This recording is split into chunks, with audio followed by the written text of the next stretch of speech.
안녕하세요. 여러분을 챙겨보는 실버TV입니다.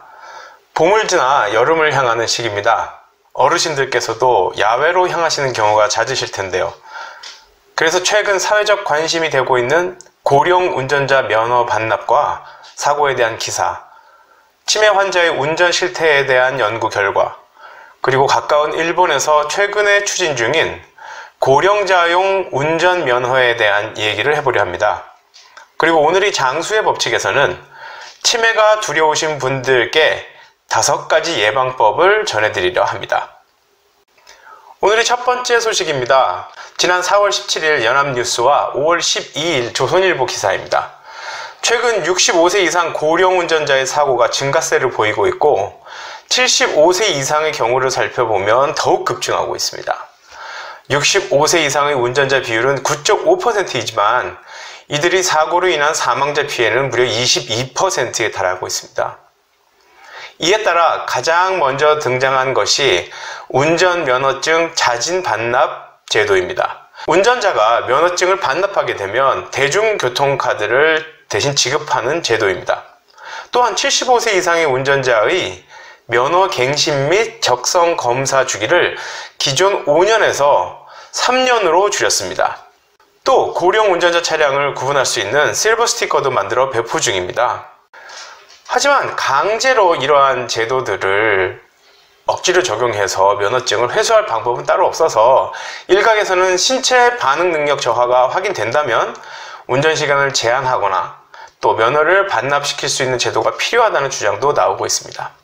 또한 생계 문제와 인권 문제가 맞물려 있어서 현실적으로는 일방적으로 추진하기는 어려운 상황이기도 합니다. 이에 경찰청은 고령자 맞춤형 면허제도 개선에 대한 연구를 진행 중이며 고령 운전자의 야간 운전, 운행속도 제한 등과 같은 조건부 면허 등을 검토하고 개선해 나간다는 입장입니다.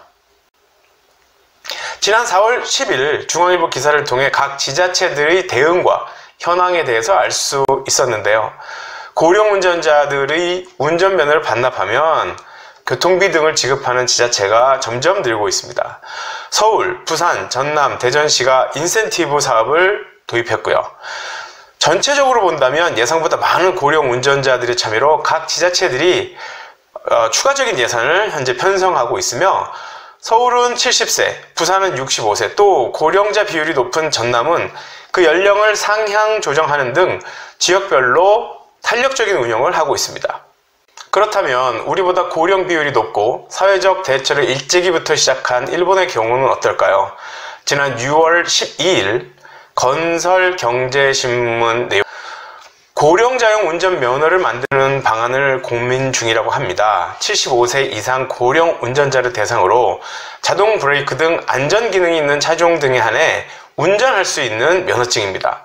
결국 운전자 본인의 판단이고 안전 성능이 높은 차량들이 고안되고 있으니 일정 기준을 만족한다면 운전하는 권리를 유지할 수 있도록 한다는 것입니다. 사실 요즘 차량들의 안전장치들은 상당한 발전을 이루어내었습니다. 차선 유지 시스템, 전방 충돌 방지 시스템, 자동 주차 시스템 등 어르신들의 불편한 점들을 보완할 수 있는 장치를 갖춘 차량들이 속속 소개되고 있습니다. 따라서 자동차 기술의 진보와 더불어서 고령 운전자들의 운전 중 인지 능력 저하가 해소된다면 굳이 면허증을 반납할 필요가 있을까요? 다른 부분들은 모르겠으나 일본의 경우에 이런 노인복지 서비스를 진정 노인들 입장에서 고민하고 또 고안해내는 노력에는 칭찬을 하지 않을 수가 없습니다. 또 이러한 일본 정부의 유연한 대책에 대하여 자동차 회사들은 어르신들의 잠재력 구매력을 감안해서 보다 안전한 기능을 탑재한 자동차를 계속 만들어내려 애쓸 것입니다.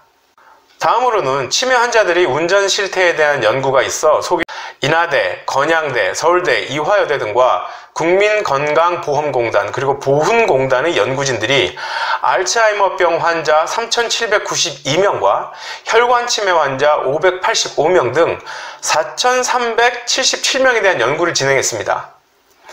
본 연구에서 보면 나이가 상대적으로 젊고 학력이 높은 남자 초기 치매 환자들이 진단 당시에 운전을 많이 하고 있었다는 것을 알 수 있었습니다. 그리고 현재 운전하는 집단이 타 집단에 비해서 치매가 가볍고 일상생활 기능 장애도 덜한 것을 알 수 있었습니다. 혈관성 치매는 현재 운전하는 어르신들이 다른 분들보다 적었습니다.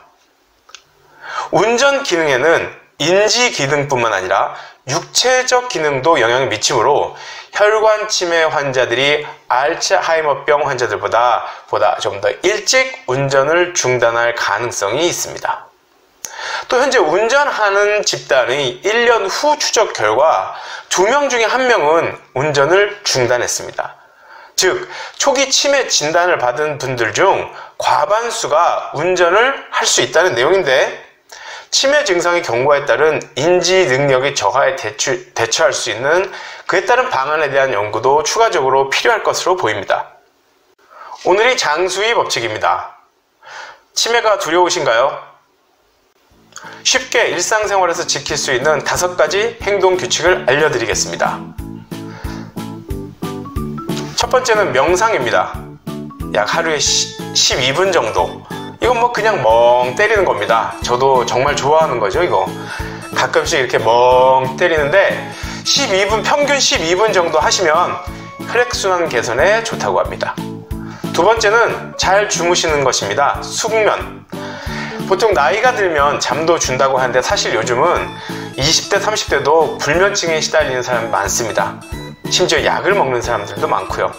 그러니까 최소 7시간 이상은 주무셔야 치매를 예방하실 수 있습니다. 세 번째로는 단 것 줄이기입니다. 사탕 많이 드시죠? 한두 개씩 갖고 다니시면서.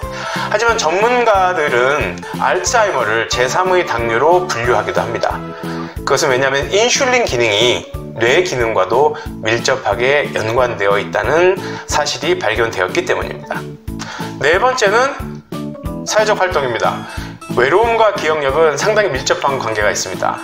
사회적 활동은 상호작용에 기반을 하고 있고, 이러한 상호작용이라는 것은 끊임없는 인지적 활동에 밀접한 관련이 있기 때문이죠.